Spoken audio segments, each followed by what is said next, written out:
Bonsoir à tous et à toutes. Bonsoir à tous mes amis, mes anciens amis du lycée Fritz Perlouis, ancienne école nationale des forces armées d'Haïti, à tous nos parents, nos amis qui se trouvent à l'extérieur du pays, notamment ceux qui sont en Europe et aux États-Unis d'Amérique.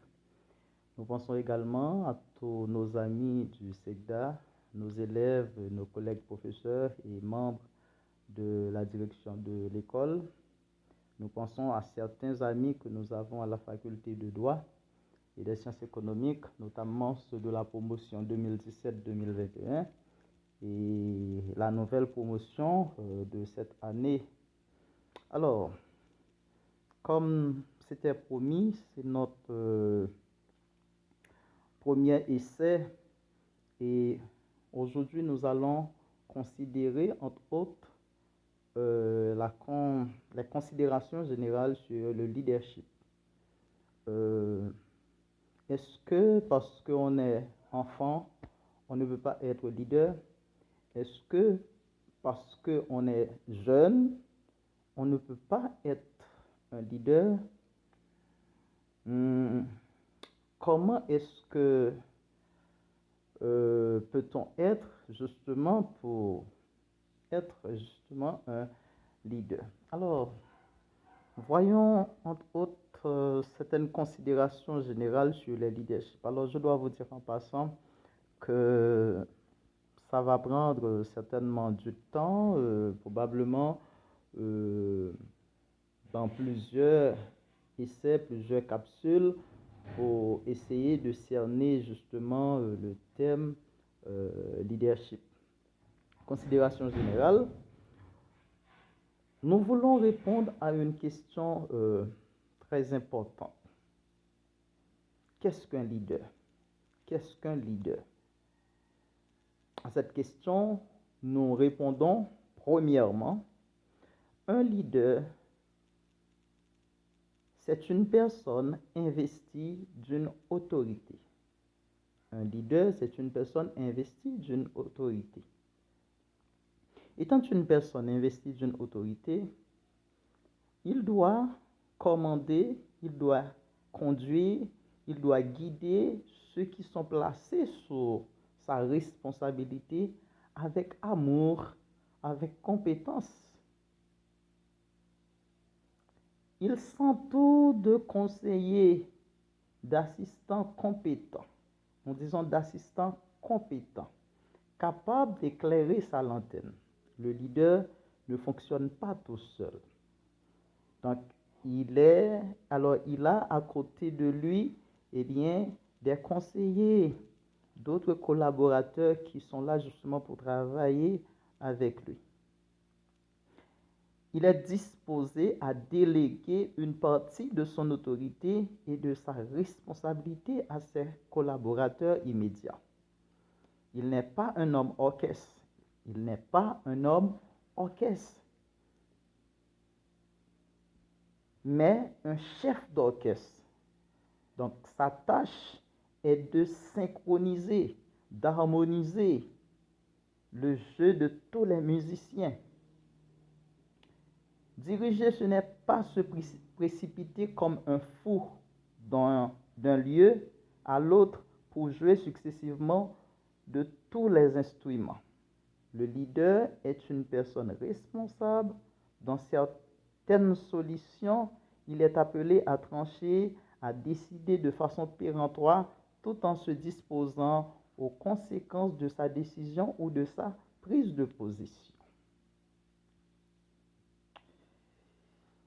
Il est une personne disciplinée, respectée et respectable, étant habitué à recevoir des ordres et à obéir.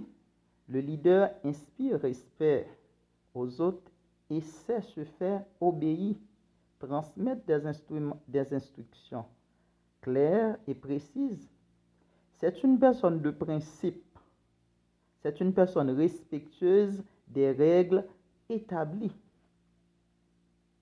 Il se trouve sans doute à la tête d'une institution.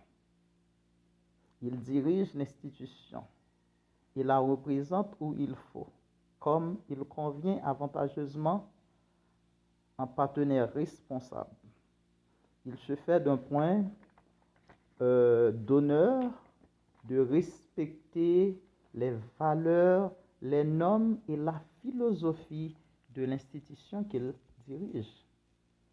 Donc, le leader doit être en mesure de respecter tout ça.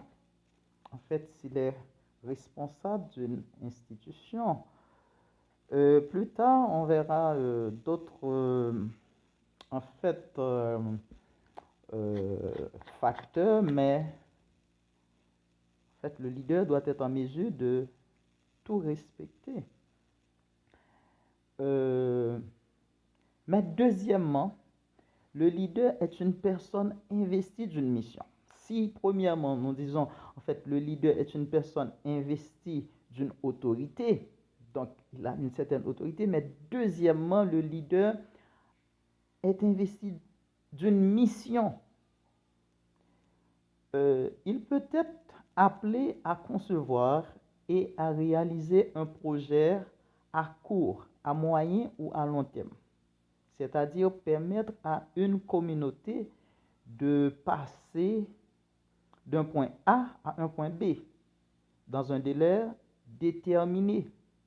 Dans ces cas précis, sa mission consiste à, premièrement, diagnostiquer la situation. Or, diagnostiquer la situation, c'est faire un état des lieux pour déterminer les causes du problème. Parce que certainement, nous ne vivons pas certainement dans des institutions, dans des sociétés sans problème. Généralement, il y a tout ça qu'il faut justement régler.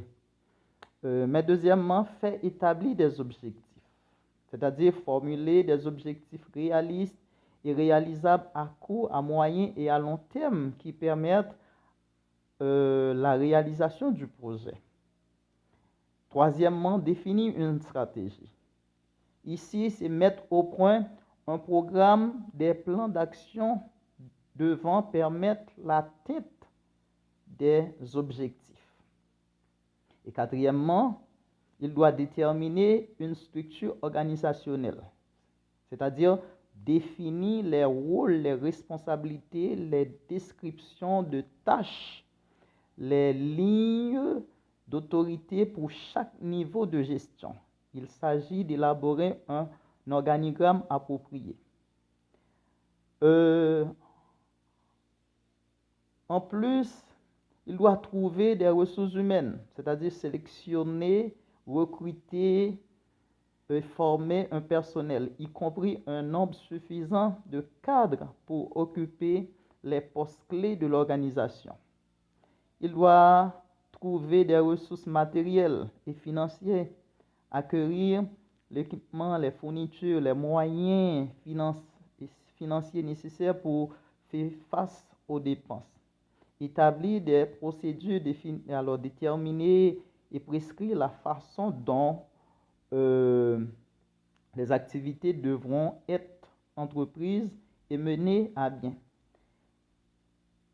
Exécuter le programme et le plan d'action prévu, c'est-à-dire assigner des tâches précises à chaque secteur et à ses membres tout en leur allouant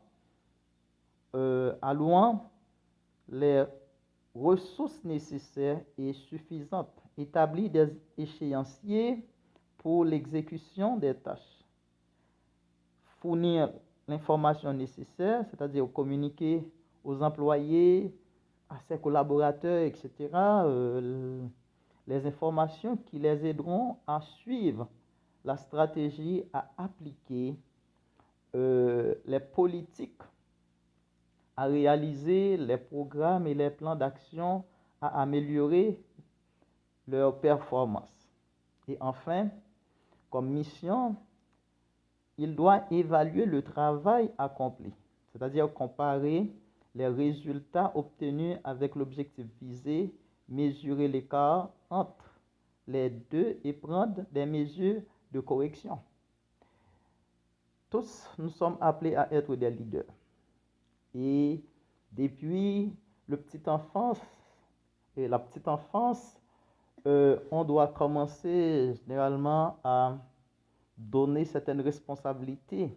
Donner certaines responsabilités à des enfants et quand le travail est accompli, il faut les octroyer quelque chose comme ça en termes de rémunération, c'est-à-dire apprendre les enfants à être des leaders.